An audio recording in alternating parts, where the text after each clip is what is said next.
J'irai voir mon fils, le Seigneur Jésus. J'arrive, Seigneur. Enlève tes vêtements. Comme vous ne serez mariés.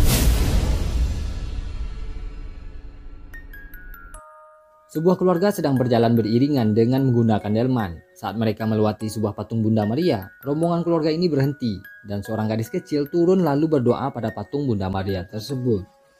Rombongan keluarga ini mendatangi biara, yaitu tempat para biarawati menempuh pendidikan dan menghabiskan sisa umurnya. Ya, gadis kecil tadi ingin menjadi seorang biarawati. Ia bernama Benedetta, seorang gadis cantik pemberani dan benar-benar sangat pintar. Orang tua Benedetta mengantarkannya mendaftar ke biara. Mereka pun bertemu dengan kepala biarawati yang bernama Sister Felicita. Ia adalah seorang biarawati yang terkenal matre dan benar-benar licik. Saat orang tua Benedetta mendaftarkan anaknya, kepala biarawati ini meminta uang yang sangat banyak untuk mendaftar sebagai biarawati. Walaupun sempat berdebat, ayah Benedetta akhirnya menyetujui biaya yang diminta oleh kepala biarawati. Ia harus menyerahkan 100 keping emas setiap tahun pada biara tersebut. Benedetta dibawa ke kamar tidurnya. Ia benar-benar merasa kesepian di biara tersebut. Dan saat tengah malam, Benedetta yang tak bisa tidur memutuskan berlari keluar kamar dan mulai berdoa di depan patung Bunda Maria. Yang sayangnya di patung tersebut terlihat sebuah nenek menjulur keluar. Yang kayaknya emang sengaja dibikin tuh kayak gitu. Benedetta mulai minta bantuan pada Bunda Maria agar ia diberi kekuatan bertahan di biara. Lalu tiba-tiba patung tersebut rubuh dengan sendirinya dan hampir menimpa Benedetta. Benedetta yang kaget melihat sebuah nenek, ia pun langsung mengenyot nenek yang ada di depan matanya. Lalu tiba-tiba para biarawati yang lain datang dan mulai membantu Benedetta dengan mengangkat patung tersebut.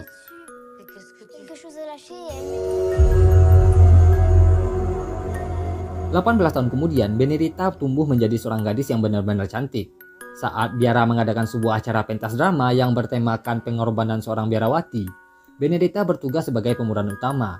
Ia pun mulai berbaring di atas sebuah kasur. Lalu para biarawati lain mulai mengikat tangan dan kakinya Benedetta, sehingga Benedetta merasa melayang seolah-olah rohnya telah diangkat. Dan saat ia berbaring, Benedetta merasa melihat Tuhannya sedang duduk di singgasana. Ia pun mulai berhalusinasi bertemu dengan Tuhannya di sebuah gurun. Tuhannya Benedetta memanggilnya dan berkata kalau Benedetta adalah istrinya. Lalu setelah selesai pementasan drama, ibunya Benedetta berkata kenapa ia menggoyang-goyangkan kakinya ketika dipentas. Benedetta pun menjawab kalau ia melihat Tuhannya. Ia berlari mengejar Tuhannya ketika dipanggil. Setelah itu, ketika selesai acara pentas drama tadi, seorang wanita menggedor-gedor pintu gerbang biara sembari minta tolong. Dan ketika dibuka, seorang wanita langsung masuk dan minta tolong karena ia diburu oleh ayahnya. Gadis ini bernama Bartolomea. Ia adalah seorang gadis miskin yang dijadikan istri oleh ayah kandungnya setelah ibunya meninggal. Dan parahnya lagi, saudara laki-lakinya juga ikut menyetubuhinya ketika si ayah tak ada di rumah. Bartolomea selain dijadikan istri, ia juga merangkap sebagai budak di rumah ayahnya dengan berbagai penyiksaan dari si ayah. Makanya ia kabur. Bartolomea meminta agar ia diselamatkan dan diangkat menjadi biarawati. Tapi lagi-lagi Sister Felicita, sang kepala biarawati matre, meminta uang kalau ia ingin menjadi biarawati. Tapi Bartolomea hanya bisa menggeleng ketika ia ditanyai masalah uang. Lalu karena Bartolomea ditarik paksa oleh ayahnya, hati nurani Benedetta tergerak untuk menyelamatkannya dan memasukkan ia ke biara dengan meminta bantuan orang tuanya. Orang tuanya harus menanggung biaya untuk Bartolomea. Si ayah awalnya menolak, tapi akhirnya luluh juga karena Benedetta. Dan disinilah dimulainya kisah Benedetta setelah kehadiran wanita ini. Bartolomea disuruh mandi dan mengganti pakaiannya dengan yang lebih bersih. Benedetta pun membantu menyiapkan semua keperluannya. Saat Bartolomea mandi, Benedetta tak sengaja menyentuh payudaranya Bartolomea yang hanya dibatasi dengan dinding pembatas sehelai kain tipis transparan. Benedetta pun benar-benar syok setelah tak sengaja menyentuh nenek tersebut. Lalu bergegas pergi meninggalkan kamar mandi itu. Benedetta bersiap-siap untuk tidur dan mulai mematikan semua lilin di kamarnya. Lalu tiba-tiba Bartolomea mendatanginya untuk menanyakan tempat buang air besar. Benedetta pun mengantarkannya ke sebuah jamban atau toilet berjemaah yang biasa digunakan para biarawati untuk BAB bareng-bareng. Bartolomea, seorang wanita primitif yang biasa BAB di semak-semak, merasa surprise melihat sebuah WC duduk yang terbuat dari kayu. Dan tak lupa ia mendesah sembari berteriak ketika mengeluarkan hajatnya. Benedetta lalu menyuruh Bartolomea untuk tak bersuara ketika BAB. Ya benar-benar mengajarkannya seperti anak kecil. dan tak lupa menyuruhnya untuk cebok dengan Jeremy karena Bartolomea ini tak pernah cebok sebelumnya. Saat kolaborasi BAB tersebut berlangsung, kedua wanita ini mulai saling ngobrol.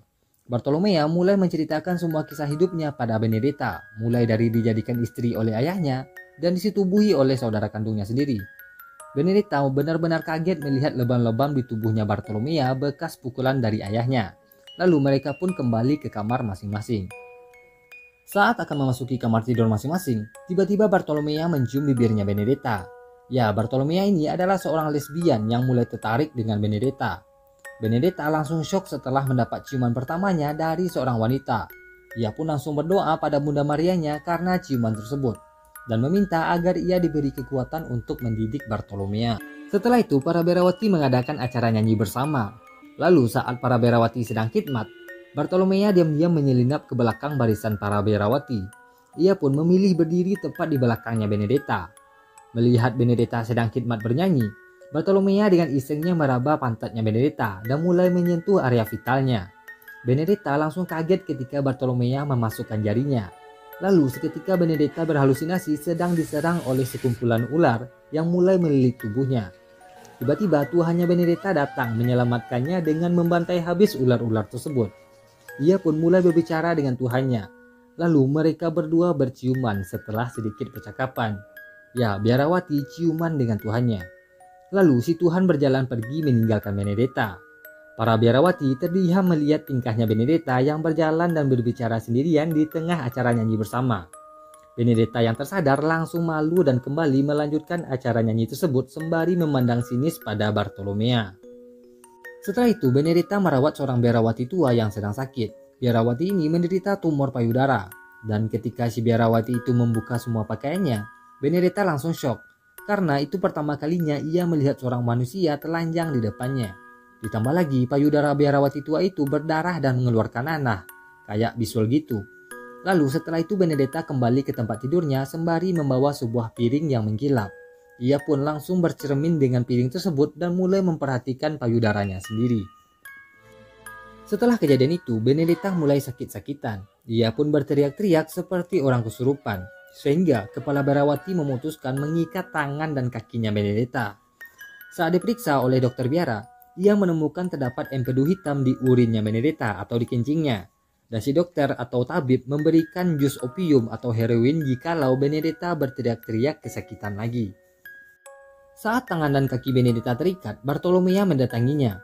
Ia pun mulai duduk dan bicara pada Benedetta kalau ia tertarik dan ingin bersamanya. Benedetta hanya terdiam mendengar Bartolomea bicara. Setelah itu Bartolomea mulai mencium bibirnya Benedetta lalu pergi meninggalkannya. Kepala biarawati mendatangi kamar Benedetta. Ia memutuskan menempatkan seorang perawat untuk menjaga dan merawat Benedetta. Si kepala biarawati menunjuk Bartolomea yang mengurus Benedetta selagi ia sakit. Benedetta mulai menanyakan tujuan si Bartolomea karena ia merasa Bartolomea ini ingin berniat jahat padanya. Dan juga ia merasa tersiksa setiap kali Bartolomea menciumnya. Bartolomea hanya mengabaikan pertanyaan Benedetta dan mulai membereskan semua barang-barangnya Benedetta. Benedetta dan Bartolomea akhirnya menjadi dekat. Ia pun luluh karena Bartolomea selalu menjaganya ketika ia sakit. Saat si Benedetta ingin tidur dan mengganti pakaiannya, Bartolomea ingin melihat Benedetta telanjang. Tapi Benedetta menolak karena tak diizinkan oleh agamanya. Bartolomea diam-diam mengintip dan mulai menjahili Benedetta karena ia telah melihat neneknya Benedetta. Saat tengah malam, Benedetta kembali terbangun karena ia mendengar suara laki-laki memanggil namanya. Ya, Tuhannya Benedetta yang memanggil. Benedetta diminta untuk melepaskan semua pakaiannya dan berjalan mendekati Tuhannya. Benedetta mulai berjalan telanjang mendekati Tuhannya dan si Tuhan meminta Benedetta membukakan celananya yang hanya sebuah lilitan kain yang diikat. Dan terlihatlah tak ada pisang coklatnya alias polos kayak punya cewek. Sumpah parah nih film nih, kontroversi banget nih. Si Tuhan lalu meminta Benedetta mendekat dan meletakkan tangannya di tangan si Tuhan. Benedetta seketika mulai kesakitan seolah-olah tangan dan kakinya ikut-ikutan dipaku seperti si Tuhan. Bartolomea terbangun mendengar Benedetta berteriak kesakitan. Ia pun mendapati tangan dan kakinya Benedetta telah berdarah-darah seperti ditusuk paku. Lalu keesokan harinya, Benedetta mendatangi acara nyanyi bersama para biarawati dengan dibopong oleh Bartolomea. Benedetta mulai memberitahu para biarawati yang lain kalau ia telah dipilih oleh Tuhannya dan telah resmi diangkat sebagai istri oleh Tuhannya dengan menunjukkan bekas luka di tangan dan kakinya. Para biarawati langsung berlutut di depannya Benedetta setelah melihat bekas luka tersebut. Tapi Sister Felicita, sang kepala biarawati, tak percaya dengan apa yang dikatakan Benedetta. Karena Benedetta menceritakan kejadian tersebut berlangsung ketika ia tidur. Sedangkan sebelumnya tak pernah ada kejadian biarawati didatangi Tuhannya ketika mereka tidur. Kepala biarawati tetap menyangkal kesaksian Benedetta dengan mendatangkan seorang rektor atau dosen untuk membuktikan kalau Benedetta ini berbohong. Tapi untungnya si rektor adalah orang yang bijak dan tak langsung mengambil kesimpulan. Setelah itu Benedetta pergi meninggalkan ruang pemeriksaan. Ia pun berhenti untuk berdoa di depan patung Bunda Maria. Aduh, gak enak nih gue nyebut Bunda Maria. Merasa bersalah gue. Mending perawan suci aja ya, The Blessed Virgin. Benedetta mulai berdoa di depan patungnya Blessed Virgin atau perawan yang diberkati. Yang neneknya menyembul keluar. Lalu tiba-tiba terdengar suara keributan. Benedetta kembali berteriak kesakitan. Dan ketika didatangi, kepalanya Benedetta sudah penuh dengan luka dan berdarah-darah. Suara Benedetta tiba-tiba berubah menjadi suara laki-laki, seperti orang kesurupan. Ia pun mulai berbicara dengan mengatakan kalau daerah tersebut akan diserang wabah penyakit. Dan istri Tuhannya lah yang akan melindungi daerah tersebut, alias si Benedetta. Lalu setelah itu tiba-tiba Benedetta jatuh pingsan tak sadarkan diri. Pastor dan para biarawati benar-benar syok melihat dan mendengar perkataannya Benedetta. Lalu seorang biarawati tak sengaja menginjak sebuah pecahan kaca di dekat Benedetta terbaring. Dan langsung berkata pada kepala biarawati kalau kejadian tersebut adalah keajaiban yang disengaja dan datang pada saat yang tepat, sembari tersenyum sinis. Setelah itu pada malam hari Benedetta terdengar bicara seorang diri, seolah-olah ia sedang bicara dengan Tuhannya. Ia pun mulai memanggil-manggil Bartolomea dan berkata kalau Tuhannya memberi ia sebuah hati yang sangat besar, sembari mengeluarkan neneknya. Benedetta mulai meminta Bartolomea untuk menyentuh dadanya dan meminta meremas-remas neneknya. Dan mulai menikmati ketika neneknya diremas oleh Bartolomea yang juga ikut-ikutan meremas neneknya sendiri. Lalu karena suara desahan mereka berdua terlalu keras, seorang biarawati mendatangi ruangan tersebut. Benedetta dan Bartolomea langsung kaget dan mereka berdua langsung berpura-pura kalau Benedetta sedang bermimpi buruk. Keesokan harinya, karena si rektor telah menyaksikan langsung apa yang dialami Benedetta, ia melantik Benedetta sebagai kepala biarawati yang baru, menggantikan Sister Felicita. Lalu Benedetta mulai memindahkan semua barang-barangnya ke ruangan yang sebelumnya ditempati oleh Sister Felicita. Di sisi lain, Sister Christina yang tak percaya kalau Benedetta ini telah diberkati atau dipilih Tuhannya, ia mendatangi pendeta dan mulai melakukan pengakuan kalau Benedetta berbohong dan menyaksikan kalau ia melihat Benedetta dengan sengaja melukai kepalanya dengan pecahan kaca. Si pendeta penasaran dengan ceritanya Christina dan berkata akan melakukan sidang bersama para biarawati. Benedetta sedang asik mengajarkan Bartolomea menulis di ruangannya. Lalu karena pelajaran tulis-menulis tersebut membosankan, Bartolomea dan Benedetta mulai saling tatap-tatapan. Mereka yang terbawa suasana akhirnya saling berciuman. Lalu Bartolomea mengajak Benedetta menuju ranjang. Setelah itu acara makan bersama dimulai. Pastor yang memimpin doa mulai menaiki singgasananya. Tapi sebelum berdoa, pastor meminta Christina berdiri dan meminta menyampaikan pengakuan kalau ia menyaksikan Benedetta berbohong dengan melukai kepalanya sendiri. Christina mulai berbicara kesaksiannya dan memanggil Sister Felicita untuk menambahkan argumennya. Tapi sayangnya Sister Felicita tak mendukung Christina dan berkata kalau ia tak menyaksikan kaca yang digunakan Benedetta.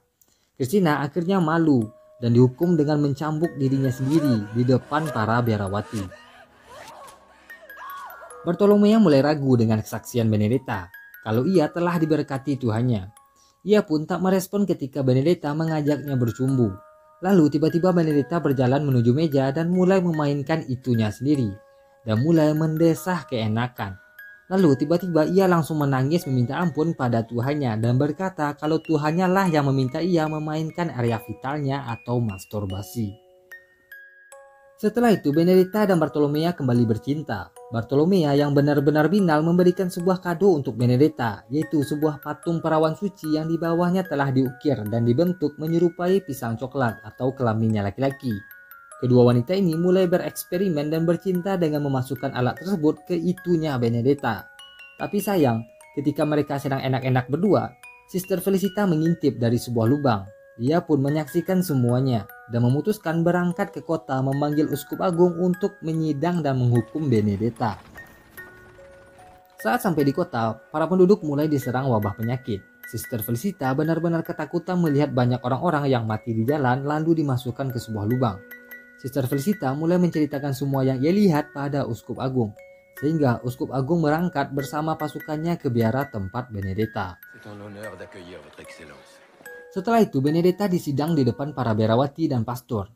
Uskup Agung mulai meminta Bartolomea berdiri untuk mengakui perbuatannya kalau ia ada hubungan dengan Benedetta.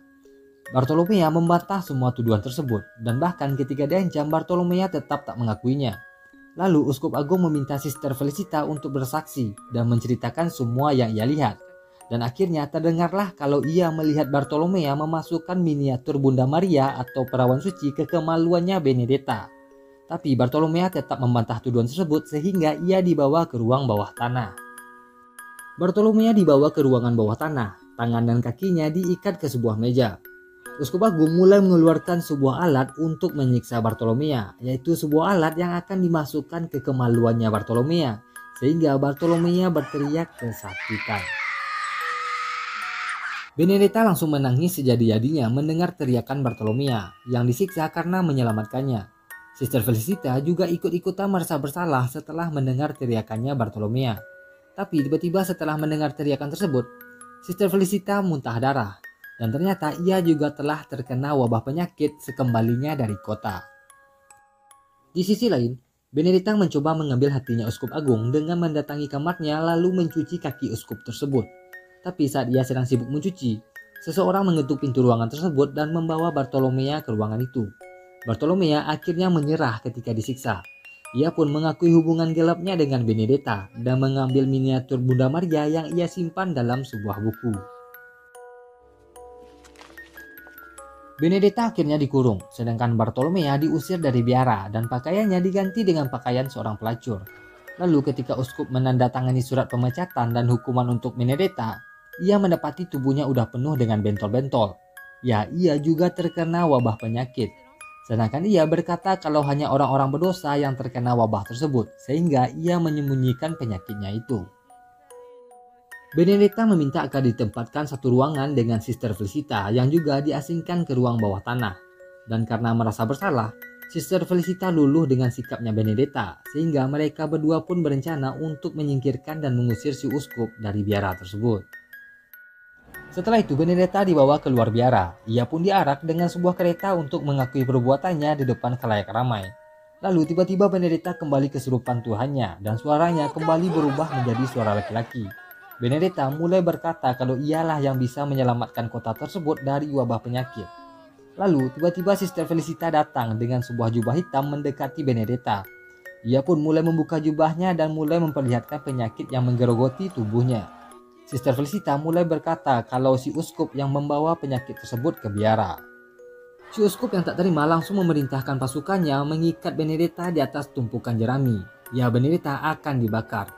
Dan melihat Benedetta akan dibakar, para penduduk langsung rusuh. Mereka mulai mengejar dan menyerang si uskup, sehingga Benedetta bisa diselamatkan. Sedangkan si uskup akhirnya mati ditusuk oleh seorang wanita.